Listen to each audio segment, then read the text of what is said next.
Adrian Rich says, no one ever told us that we had to study our lives.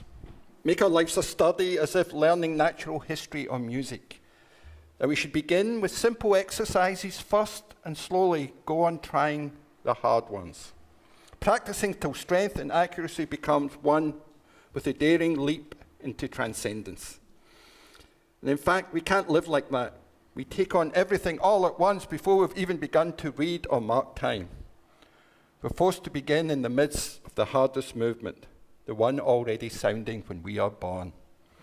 Those are the words of Adrian Rich. It's said that the two most important times in your life are the time you were born and the time you figure out why you were born.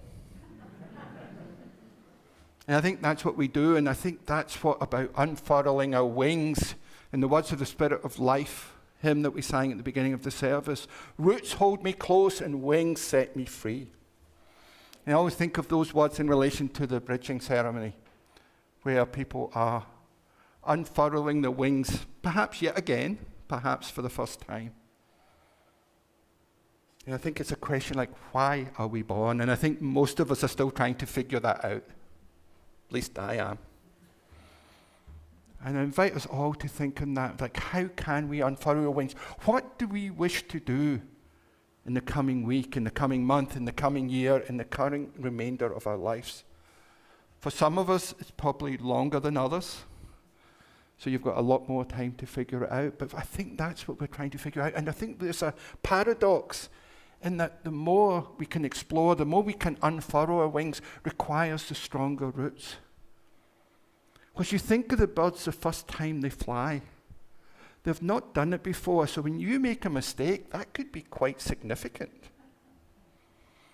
And I often think about that when I get on an aeroplane. My daughter and I were talking the other night, and I was thinking, how do planes actually fly?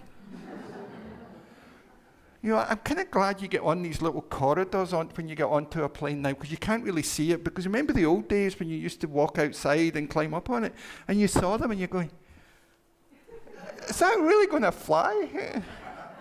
Talk about faith. Faith is every time you get on an aeroplane.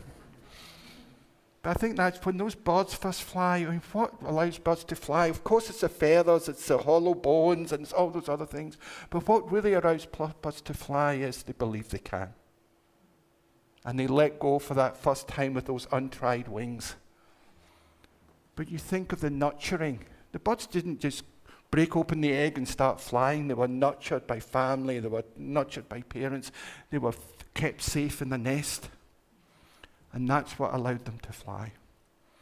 And I think that's what religious community can do for all of us. We tend to think of it maybe more with children and youth.